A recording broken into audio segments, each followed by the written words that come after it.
తిరుపతి జిల్లాలోని చంద్రగిరి మండలం నరసింగాపురంలో జరిగిన ఓ ఘటన సినిమా కథను తలపిస్తోంది. ఇటీవల రిలీజ్ అయి మంచి టాక్ తెచ్చుకున్న కోర్ట్ సినిమాను పోలి ఉన్న ఈ ఘటన చర్చనీయాంశమైంది. అజయ్ అనే యువకుడిని ప్రేమించిన 17 ఏళ్ల మైనర్ బాలిక మృతి పలు అనుమానాలకు తావిస్తోంది. ఈ ఘటనలో పరువు హత్య జరిగిందా లేక ఆత్మహత్య అనే కోణంలో తల్లిదండ్రులను అదుపులోకి తీసుకుని దర్యాప్తు చేస్తున్నారు పోలీసులు. 3 ఏళ్లుగా ఒకరికొకరు గాఢంగా ప్రేమించుకున్నారు. కలిసి కలకాలం సంతోషంగా జీవించాలని కలలు కన్నారు. వారి కలలకు కులం అడ్డు వచ్చింది. అమ్మాయి మైనర్ కావడం అబ్బాయికి శాపమయ్యింది. బాలిక తల్లిదండ్రుల ఫిర్యాదుతో ఆ యువకుడిపై పోక్సో కేసు నమోదయ్యింది. ఇంతలో బాలిక గర్భం దాల్చడంతో తల్లి నాటు వైద్యం చేసి అబార్షన్ చేసింది.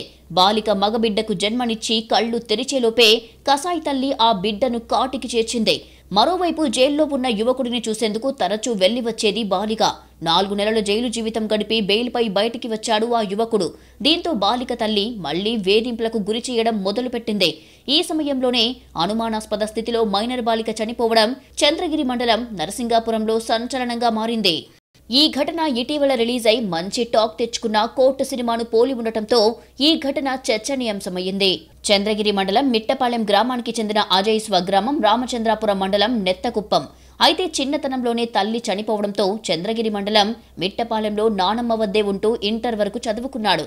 నరసింగాపురంకు చెందిన సుజాత, కిషోర్ దంపతుల కుమార్తె నిఖిత 10వ తరగతి చదువుతోంది. అజయ్, నిఖిత 3 ఏళ్లుగా గాఢంగా ప్రేమించుకుంటున్నారు. ఏడాది క్రితం ఇద్దరు గుడిలో పెళ్లి చేసుకుని కాపురం పెట్టారు. అయితే వేరే కులానికి చెందిన అజయ్తో నిఖిత ప్రేమ కుటుంబ పరువును దెబ్బతీస్తుందని భావించిన ఆమె తల్లిదండ్రులు ఈ ప్రేమను తీవ్రంగా వ్యతిరేకించారు.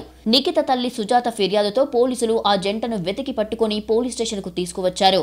నిఖిత మైనర్ కావడంతో అజయ్పై పోక్సో కేసు నమోదు చేసి చిత్తూరు సబ్ జైలుకు తరలించారు. ఈ క్రమంలో లాయర్ సహాయంతో నిఖిత వీలైనప్పుడల్లా జైలుకు వెళ్లి అజయ్ను పరామర్శించి వచ్చేది. నిఖిత అప్పటికే గర్భం దాల్చింది. ఈ విషయాన్ని అజయ్తో పాటు కుటుంబ సభ్యులకు తెలియనీయకుండా రోజులు గడిపింది. 8వ నెలలో తల్లి గమనించి ఇంట్లోని నాటు వైద్యం చేసి పుట్టిన మగబిడ్డను కళ్లు తెరవక ముందే కాటికి పంపింది.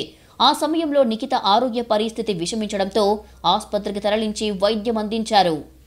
ఇక పోక్సో కేసులో సబ్ జైల్లో రిమాండ్ ఖైదీగా ఉన్న అజయ్ను నిఖిత ఎవరికీ తెలియకుండా తరచూ జైలుకు వెళ్లి పరామర్శించేది. తల్లి హెచ్చరించినా నిఖితలో మార్పు రాలేదు. ఈ క్రమంలో అజయ్ జైలు నుంచి బెయిల్పై బయటికి వచ్చాడు. దీంతో నిఖిత తల్లిలో ఆవేశం కట్టలు తెంచుకుంది. మళ్లీ కూతురును వేధింపులకు గురి చేయడం మొదలుపెట్టింది. చాటింగ్ చేస్తూ జరుగుతున్న ఘటనల గురించి అజయ్కు వివరించింది నిఖిత. అంతేకాదు, తనను విషం పెట్టి చంపేస్తారని చెప్పడంతో అజయ్ ధైర్యం చెప్పాడు. ఈ క్రమంలోనే నిఖిత అనుమానాస్పద స్థితిలో మృతి చెందడంతో కేవలం గంటల వ్యవధిలోనే ఆమె మృతదేహాన్ని తల్లిదండ్రులు దహనం చేశారు. ఈ విషయం గ్రామస్తుల దృష్టికి రావడంతో వారు పోలీసులకు సమాచారం అందించారు. దీంతో నిఖిత తల్లిదండ్రులు సుజాత, కిషోర్ను అదుపులోకి తీసుకొని పోలీసులు విచారణ జరుపుతున్నారు. ఇది హత్య లేక ఆత్మహత్య అనే కోణంలో దర్యాప్తు కొనసాగుతోంది. నిఖిత అస్థికలను సేకరించి ల్యాబ్కు పంపారు పోలీసులు. ఇక ఎన్టీవీతో మాట్లాడిన అజయ్ నిఖిత మరణంపై తీవ్ర అనుమానాలను వ్యక్తం చేశాడు. ఇంట్లో చంపాలని చూస్తున్నారని నాకు మెసేజ్లు పంపిందని చెప్పాడు. ఆమె మృతిపై నాకు చాలా అనుమానాలు ఉన్నాయన్నాడు. నిఖిత తల్లిదండ్రులు ఆమెను చాలాసార్లు కొట్టారని, పరువు కోసం ఈ ఘాతుకానికి పాల్పడి ఉండవచ్చని ఆరోపించాడు. వాళ్ళ అమ్మ వచ్చి వాళ్ళ మామతో వాళ్ళ తాతతో చెప్తున్నారంట. వాళ్ళ అమ్మ ఆ అమ్మ ఇంక చెప్పిన మాట వినదురా, మన కుల మతం అంతా అవన్నీ తీసేసి మనల్ని పరువు చేస్తుంది అనేసి అవి ఇవి అని చెప్పే ముందుకి ఆ అమ్మని చంపేయాలనుకుంటున్నాను, విషం పెట్టి చంపేయాలనుకుంటున్నాను అని చెప్పింది. నేను అదంతా ఏం చేయదు అని చెప్పి అప్పటికి నేను అడుక్కున్నాను, సార్ రారో స్టేషన్కి అడిగిపోతాం, ఒకసారి కంప్లీట్ ఇద్దాము. నిఖిత మృతదేహాన్ని వేగంగా దహనం చేయడం, ఆమె మరణానికి ముందు అజయ్కు పంపిన సందేశాలు వంటి అంశాలను పరిగణలోకి తీసుకుని పోలీసులు ఈ కేసును లోతుగా విచారిస్తున్నారు. గ్రామస్తుల సమాచారం, అజయ్ ఇచ్చిన వివరాల ఆధారంగా ఈ ఘటనలో పరువు హత్య అనుమానం బలంగా కనిపిస్తోంది. అయితే ఖచ్చితమైన నిర్ధారణకు పోలీసులు ఆధారాలు సేకరిస్తున్నారు. ఈ ఘటన తిరుపతి జిల్లాలో చర్చకు దారితీసింది. నిఖిత మరణం వెనుక దాగిన నిజం ఏమిటనేది పోలీసులు తేల్చే పనిలో పడ్డారు.